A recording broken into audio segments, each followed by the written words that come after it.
मित्रांनो, ज्या वेळेला आपलं पोट साफ होत नसतं ना, त्यावेळेला त्याची 3 कारण असतात.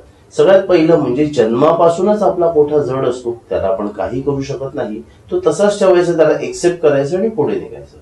दुसरा प्रकार असतो की आपलं पचन व्यवस्थित झालेलं नसतं. या ठिकाणी पोट साफ करणारं औषध घेणं चुकीचंच आहे.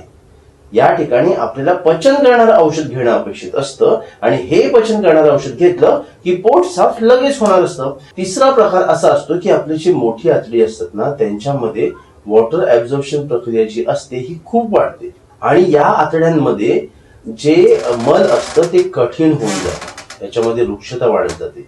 मग अशा वेळेला, ज्या वेळेला हे पूर्णपणे कडक झालेलं नाही आहे, अशा वेळेला तुम्ही पोट साफ करणारं औषध घेतलात तर ते योग्य ठरतं, लक्षात घ्या. पण या वेळेला आपल्याला जास्त दिवस पोट साफ करणारं औषध घ्यायचं नसतं, कारण आपण ते एका दिवशी औषध घ्यायचं असतं आणि त्यानंतर पुन्हा कडक संडासला होणार नाही याची काळजी घ्यायची असते. आणि ही काळजी आपण स्निग्धतेतून घेऊ शकतो. स्निग्ध औषध घ्यावी लागतात किंवा स्निग्ध गुणाचं सगळ्यात श्रेष्ठ म्हणजे तूप.